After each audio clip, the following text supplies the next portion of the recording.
อยของนางสาวเซราที่ฟอนเนาะแล้วเขาก็มีสปอนเซอร์ของ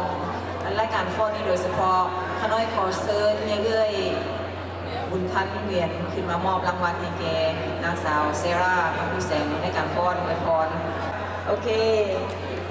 ขอโทษหลายๆ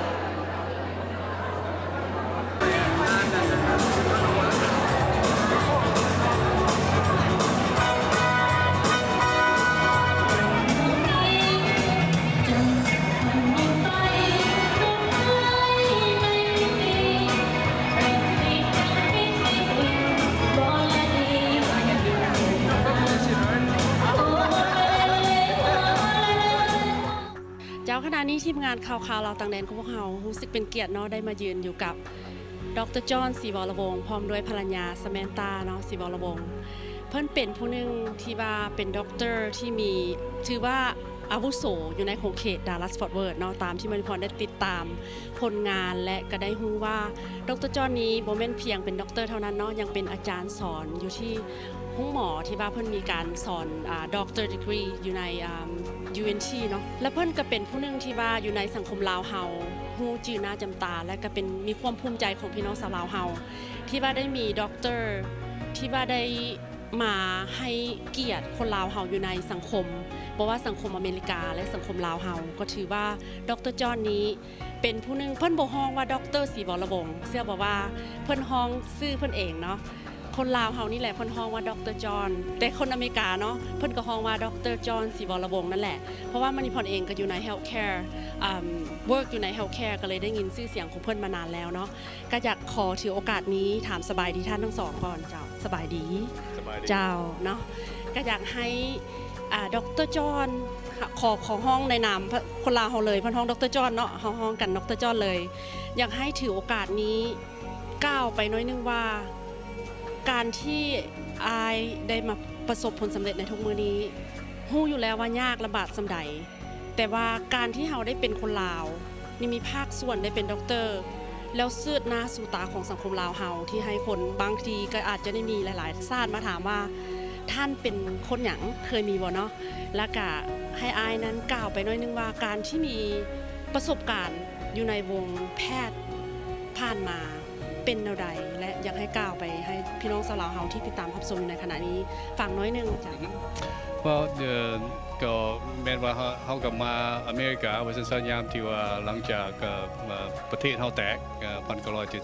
1975ข้าพเจ้าก็ได้มาเป็นคนน้อยๆเราอายุ11 ปีก็มาฮอดปีกับบ่ได้ฮู้เรื่องของเราจังดอกเนาะก็มาเรียนหนังสือต่อมาตั้งแต่เข้าไฮสคูลอยู่พี่หลังจากแล้วไฮสคูลเขาก็เข้า college universityของมิสซูรีเพราะว่าเขาตกญี่ปุ่นได้เนาะตอนมาทำบิดแต่ว่าเรื่องอยากเป็นหมอนี่เขาก็ต้องมีความคิดความใจว่าเขาอยากเป็นมาแต่น้อยพุ่นอันนั้นก็แมนของที่เอิ้นว่าของความฝันของเขาเพราะฉะนั้นคนมีเป็นคนอพยพเขาก็คิดว่าตอนมาทำบิดก็คือว่าสิบ่มีโอกาสที่เป็นอยู่แล้วเพราะว่าเขาก็มาบ่ได้ฮู้ภาษาอย่างหมดบ่ได้เรียนใหม่หมดหลังจากเขาเรียนภาษาแล้วก็เข้าโรงเรียนต้องพยายามเรียนหนังสือก็ต่อไปเป็น21 ปี24 ปีพวกเราก่อนเขาจึงเรียนจบได้เป็นด็อกเตอร์แล้วหลังจากมันก็มีความบาก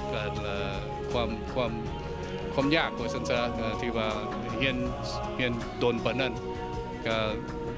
ทุกคนเขาก็ตอนเขามาทำบิดเขาก็บ่มีเงินบ่มีคำคือทุกคนนั่นแหละต้องพยายามเรียนต่อไปให้พวกเด็กน้อยเขาที่ว่าเกิดขึ้นมาอยู่พี่เขาบอกฮู้ความทุกข์แบบนั้นถ้าเขามีความพยายามที่ว่าเขามีอาจว่าจะเรียนได้เขาก็มีสังคมที่ว่าเขาเรียนต่อไปถ้าพ่อแม่พี่น้องซอยก็แห่งดีเขาเป็นจังซั่นแต่เดี๋ยวนี้ก็หลังจากเรียนจบแล้วก็คิดว่าต้องอยากซอยคนลาวเขาก็เลยดร.จอห์นก็เป็นหมอfamilyเพราะว่าเขาจึงได้ take care หลายๆคนเหมือนกันซะ หลังจากเรียนจบแล้วก็คิดว่าห้วยถ้าเขาสิซอยคนลาวเขาเองได้นี่ก็คือสิแมนที่ว่าเป็นนายครูถ้าเขาจึงเอานักเขียนเข้ามาได้ก็เลยอยากเป็นแนวนั้นเดี๋ยวนี้เขาก็เป็นอาจารย์สอนอยู่ UNT Health Science Center ก็เห็นมาตั้งแต่15 ปีแล้วเดียวกันนั้นก็ยังมีคลินิกพร้อมเนาะเป็นสอนไปเป็นพิเศษเขาก็มีคลินิกเขาก็เพราะว่าคนหมดทุกคนแหละคนลาวคนไทยคนเวียดคนคนขาวคนเม็กซิกันคนมาทุใดเขาปัวได้หมดคนลาวเขาก็เป็นเบาหวานหลายเดี๋ยวนี้มันก็มีความบากยากหลายเพราะว่าเขาบอกเอ็กซ์ไซส์หลายคือคนอเมริกาว่าสันซะเขาก็กินหลายอีกแบบนี้ ก็ต้องระวังอย่างนั้นแล้วก็อยากให้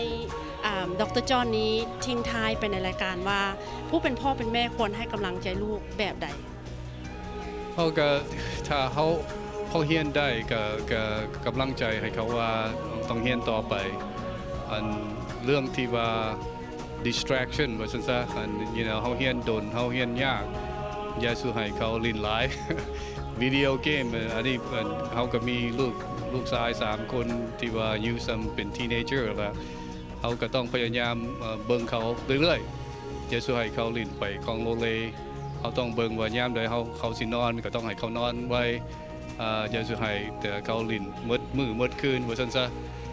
พยายามเบิ่งตลอดว่าเขาโรงเรียนเกรดเขาเป็นจังไดเพราะว่ามันเป็นจังซี่ถ้าเขาบ่มีคนลาวส่วนหลายเขาก็สลาดอยู่แล้วว่าซั่นซะถ้าบ่มีคนแนะนำว่าต้องเฮ็ดแบบนี้เขาก็เสียไปโอเคเขาต้องเฮ็ดแบบนั้นลูกชายของข้าพเจ้าเองก็แนะนำแบบนั้นเขามีปรากฏว่ายามนี้จะต้องเรียนหนังสือเจ้าก็ต้องเรียนยามเรียนเจ้าก็ต้องไปเรียน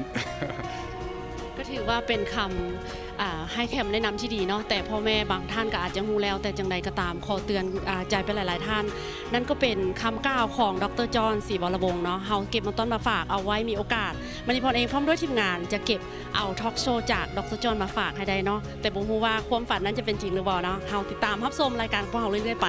แล้วว่ามีอย่างแน่จะเก็บมาต้นมาฝากกัน